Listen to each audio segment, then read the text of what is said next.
Alors bonjour Godfrey. Bonjour Franck.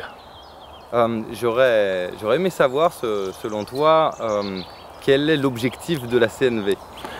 L'objectif de la CNV pour moi, c'est de garder le lien avec moi tout en établissant le lien avec d'autres et d'être conscient que moi, j'ai des aspirations qui sont importantes pour moi et l'autre aussi.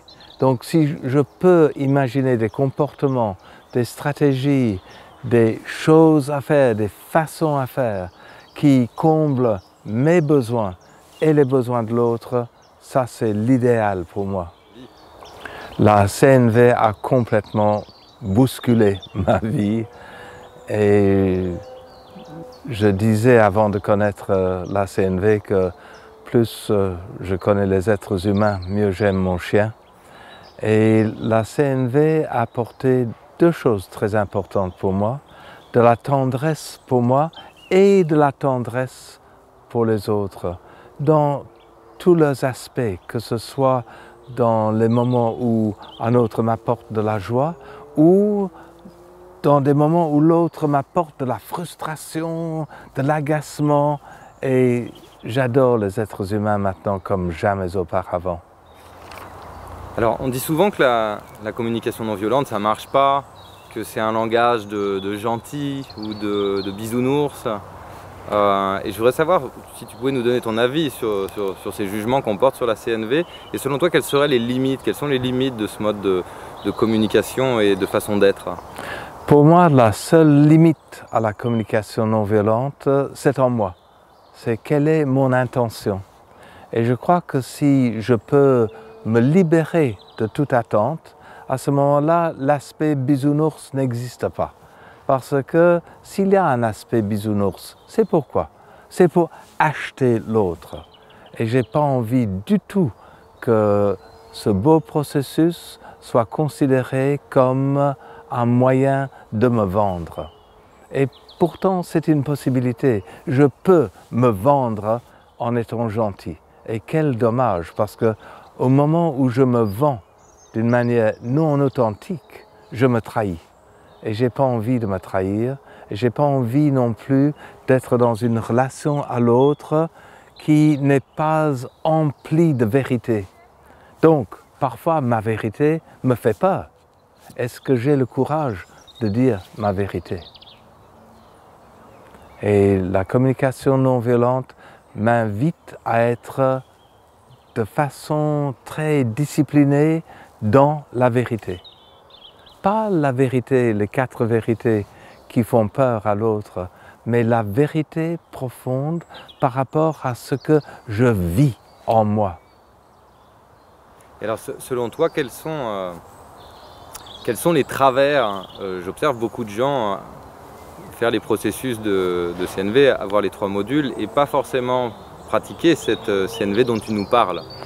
Je crois qu'il est très difficile de pratiquer la CNV, tellement difficile que nous disons à nos participants que si à leur 3e incarnation, c'est toujours pas facile, que nous, on leur rembourse leurs frais de formation. Et je dis cela en boutade et en même temps, je vois qu'il y a une tentation de dire « Ah, la CNV est facile ». C'est composé d'observations, de sentiments, parce que mon besoin de n'est pas ou est comblé, et puis une action ou une demande. Ce n'est pas aussi simple que ça dans la réalité. C'est un processus très simple à décrire et très difficile à mettre en œuvre parce que l'authenticité nous est difficile. Il est difficile aussi d'avoir de la compassion pour quelqu'un qui est en face de moi sans vouloir le changer. Est-ce que je peux écouter l'autre sans aucune attente? Et si je peux, à ce moment-là, je vis la communication non violente dans toute sa beauté et toute sa difficulté. 4 mots deviennent un défi constant dans sa vie. Quand tu dis 4 mots, c'est observation, sentiment, besoin, demande ou action. Donc en fait, si je comprends bien, là, ce que tu nous dis, c'est que souvent la communication non violente, elle nous est un peu vendue ou proposée comme un kit de communication avec 4 mots.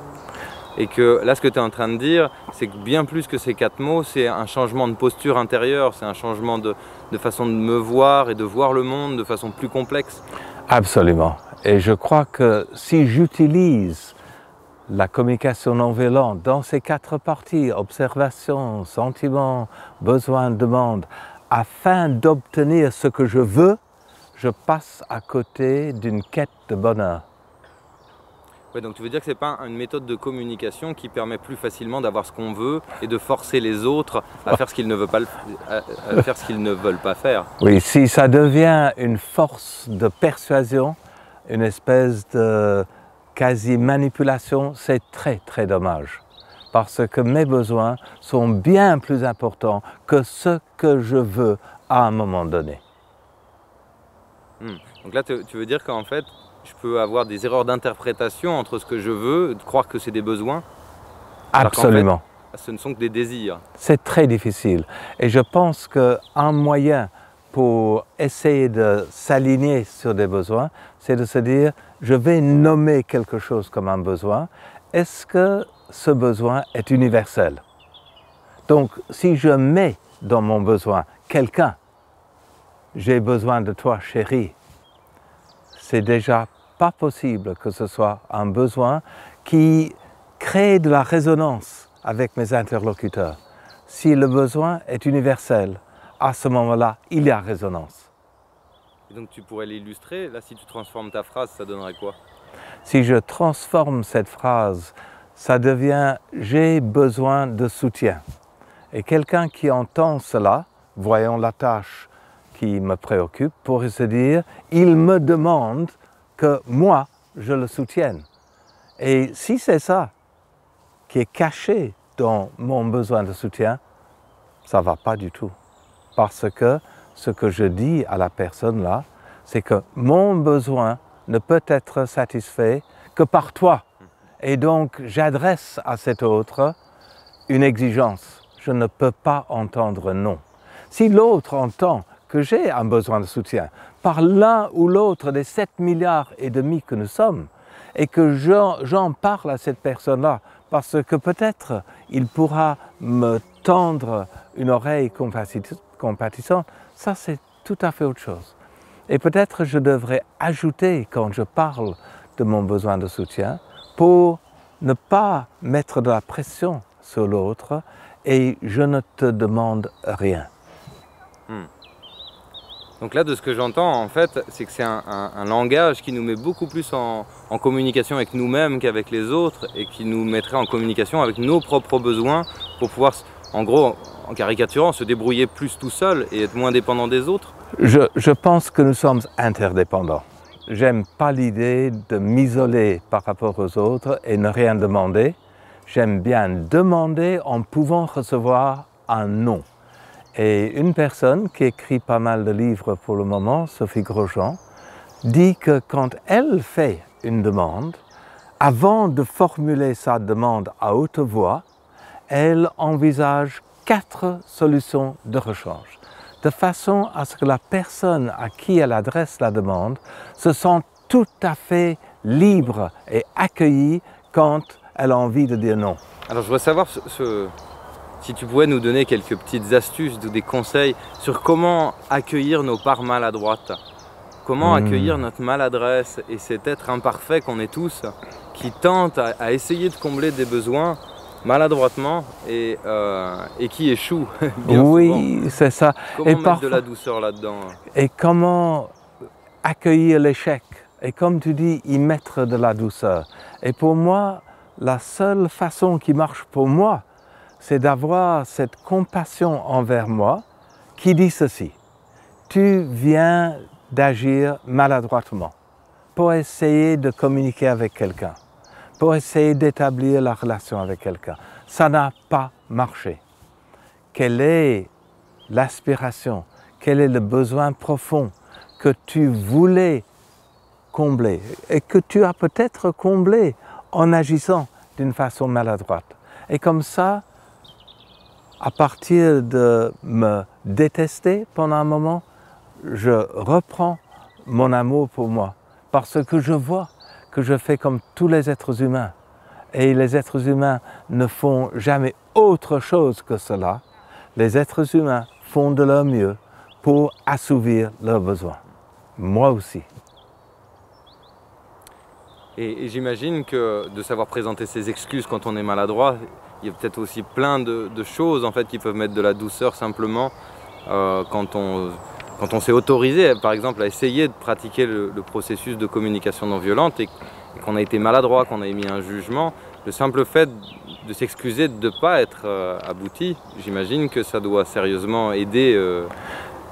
Je préfère autre chose que m'excuser. Enfin, m'excuser, présenter mes excuses, c'est pour moi, ça tombe court. C'est un petit peu comme dire merci. C'est très beau de dire merci, c'est très beau de dire s'il vous plaît. Et d'ailleurs, je pense que nous ne disons jamais rien d'autre que merci et s'il vous plaît. Et pour ce qui est de moi qui ai des regrets de m'être comporté d'une manière maladroite, je préfère utiliser le processus de la CNV encore une fois et de dire à mon interlocuteur, lorsque je pense que je t'ai dit telle chose, je me sens vraiment triste à ce moment-là parce que j'ai tellement besoin de contribuer au bien-être des autres. Et qu'est-ce que ça te fait quand je te dis ça? Et puis l'autre intervient et j'accueille l'autre. Et puis je vais peut-être redire encore autre chose au lieu de dire « je m'excuse, j'ai été maladroit ». Alors, est-ce que tu pourrais nous partager ton souhait? Je sais que Marshall en avait un particulier, et si Godfrey avait un souhait particulier, ce serait quoi? Je pense que mon souhait, c'est d'évoluer de telle façon que je puisse rester en lien avec moi, tout en étant en lien avec autrui. Que je puisse rester en lien avec autrui, tout en restant en lien avec moi. Et c'est une sacrée gageure, ça. Je ne sais pas si je vais y arriver. Ce que je constate, c'est que quand je suis en lien avec toi, j'oublie d'être en lien avec moi. Et quand je suis en lien avec moi, je deviens irascible et agressif parce que je ne veux pas que l'autre vienne toucher à la satisfaction de mes besoins. Ce serait tellement beau si je pouvais être disponible pour les autres et rester disponible pour moi et faire l'équilibriste entre être trop vers l'autre ou trop vers moi. Trouver quelque chose d'une verticalité qui accueille l'autre et qui m'accueille moi en même temps. Et alors, est-ce que tu aurais un ou plusieurs conseils à donner aux apprenants, enfin aux aspirants à communiquer avec plus de bienveillance? Peut-être ton expérience permettrait de baliser des choses qui vont croiser sur leur chemin. Pour moi, la chose la plus importante pour nous tous, apprenants et déjà un peu plus loin sur le chemin de la sagesse, c'est de rester conscient des besoins, les miens et ceux des autres. Et les besoins ne comprennent pas des êtres humains avec un nom, ne comprennent pas des actions particulières, ne comprennent pas des objets, des choses. Le besoin est au-delà de cela. Le besoin, c'est le grand motivateur qui accueille toutes les stratégies, toutes les personnes. Et donc, garder cette conscience-là et faire comme ce collègue a décidé de faire aux États-Unis. Il a dit, moi, pour intérioriser, pour accueillir ce processus le plus totalement possible, je vais me consulter dans mon état émotionnel et le besoin qui y contribue 100 fois par jour. Et je me dis, chapeau, il faut le faire. Merci à toi Godfrey pour ton partage. Merci de m'avoir invité à le partager.